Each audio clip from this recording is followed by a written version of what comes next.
Pelo sinal da Santa Cruz, livrai-nos Deus, nosso Senhor, dos nossos inimigos. Em nome do Pai, do Filho e do Espírito Santo. Amém. Louvado seja o nosso Senhor Jesus Cristo, para sempre seja louvado e glorificado. Salve Maria, salve. Proclamação do Evangelho de Jesus Cristo segundo Mateus. Glória a vós, Senhor.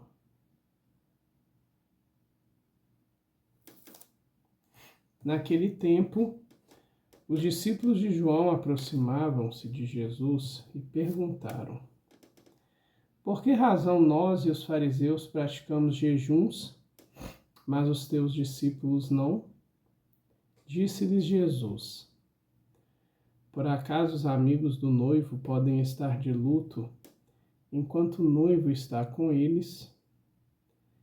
Dias virão em que o noivo será tirado do meio deles. Então sim, eles jejuarão. Palavra da salvação. Glória a vós, Senhor.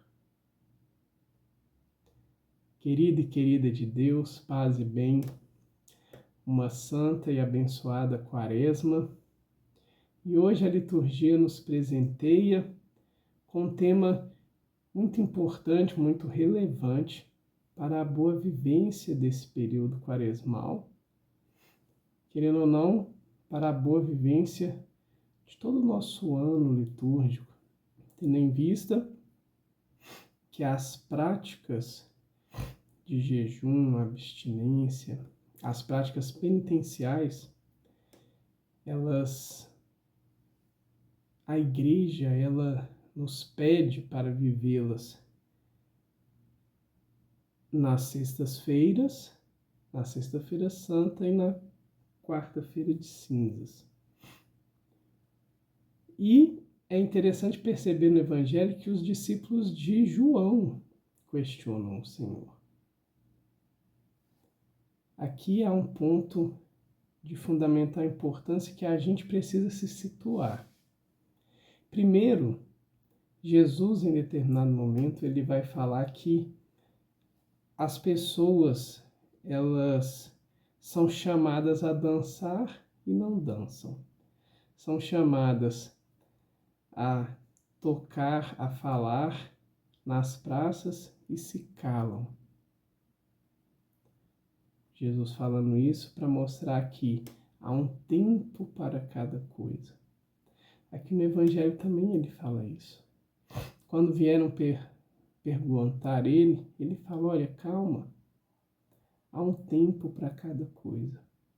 Estando comigo, não há razão para o jejum. Mas aí ele já vem e deixa um alerta, tanto para aqueles que estavam ali com ele, porque Jesus sabia que ele voltaria para o Pai e os discípulos permaneceriam na missão, como para cada um de nós. Olha o que a palavra de Cristo vem dizer diretamente para a gente. Dias virão em que o noivo será tirado do meio deles. Então, sim, eles jejuarão. Cada um de nós precisamos entender que o jejum é uma prática de oração, é uma prática de mortificação. A gente oferece o sacrifício para que o Senhor, para nos unir à paixão do Senhor, para nos unir ao sacrifício que Jesus fez. E muito mais do que isso, para dizer a cada um de nós, dizer a nós mesmos, que o que mais importa é o Senhor. Porque quando a gente abre mão, por exemplo, o jejum, que é que é redução de alimento. Então, quando a gente reduz o alimento por amor a Deus, nós também estamos falando conosco sobre os nossos vícios, nossos erros, nossos pecados. Olha, nada disso é maior do que o nosso Senhor. Nós estamos treinando nosso corpo, nossa alma, nosso espírito, para oferecer algo e para nos aumentar a vontade de resistir, porque não é fácil. Mas quando a gente oferece para o Senhor, a gente percebe a força que nós temos, até para vencer a dificuldade. Dito isso, é importante que a gente fale um pouco sobre essas práticas. E aí eu vou pegar aqui o Código de Direito Canônico, que vai falar: o jejum é uma forma de privação de alimento. Então, isso é o jejum. Você deixa de tomar uma refeição completa, tem gente que faz apenas uma refeição. E não estamos falando de jejum intermitente. Jejum intermitente é um jejum? É. Mas estamos falando da prática do jejum em oferta a Deus. Se você faz o jejum intermitente, você teria que retirar uma refeição, porque senão você não está fazendo nada além, você não está oferecendo nada, você só está fazendo o seu padrão. E a igreja, ela é muito, mas muito dócil, muito delicada, muito amorosa a cada um de nós. Então, jejum, privação de alimento. A abstinência é deixar de comer carne de animal de sangue quente. Por isso que pode comer peixe, pode comer frutos do mar. Que a abstinência é animal de sangue quente. Então, carne vermelha, frango. Isso é que a gente oferece quando a gente faz uma abstinência. E as práticas penitenciais. Aí a prática penitencial é algo que você quer ofertar ao Senhor. Então, tem gente que busca viver na quaresma algo que tem muita dificuldade, então eu vou deixar de viver na rede social, vou diminuir, não vou alimentar esse vício. Tem gente que não bebe, tem gente que deixa de comer algo. Então isso é uma prática penitencial feita na quaresma.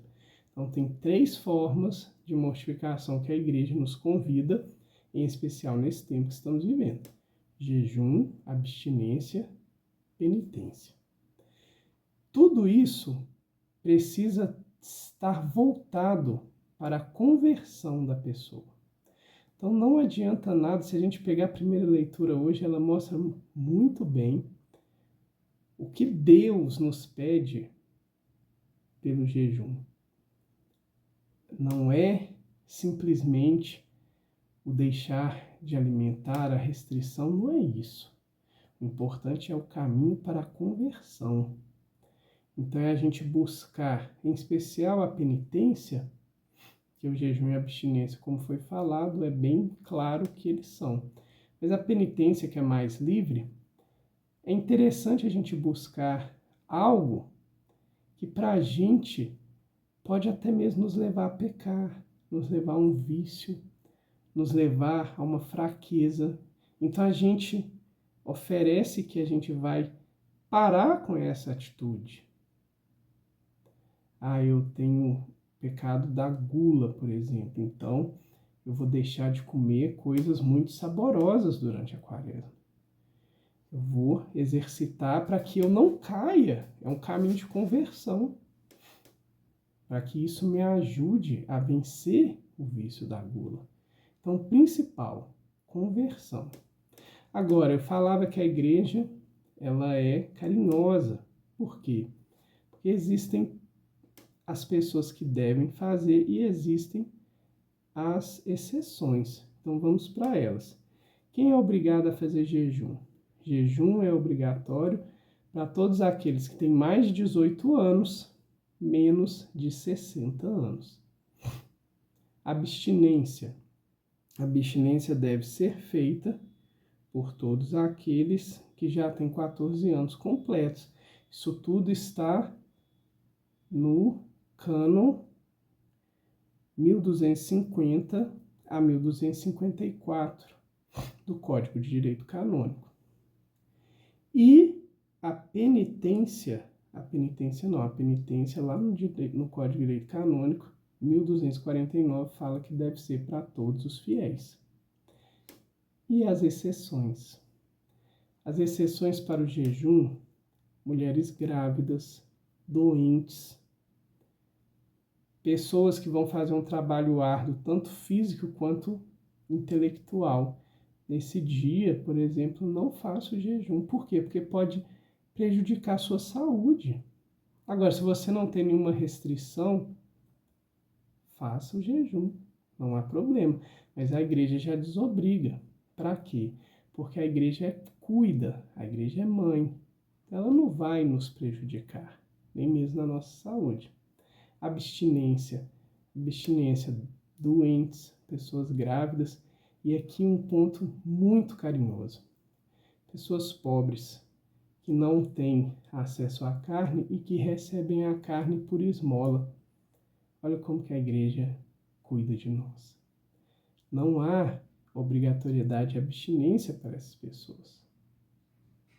Então, gente, que a gente possa viver essas práticas nessa quaresma como Cristo nos ensinou. Voltando para Ele, nos alinhando a Ele e por amor a Ele. E que a gente não se perca simplesmente na obrigação, mas cuidemos de nos voltar para o Senhor e que este caminho seja um caminho de conversão para cada um de nós. Querido Jesus, nós queremos te agradecer hoje por um esclarecimento catequético, mas que faz muita importância para o nosso caminhar de cristãos, de cristãs, para que a gente conheça a nossa igreja e perceba aquilo que a gente falou. A cruz nunca é pesada demais. Deus cuida de nós e como a igreja é a esposa do Cordeiro, ela também tem esse caráter de nos cuidar. Te pedimos, Senhor, para que nós possamos ser fiéis e verdadeiros cristãos. Fica conosco, pois somos necessitados de Ti. Amém.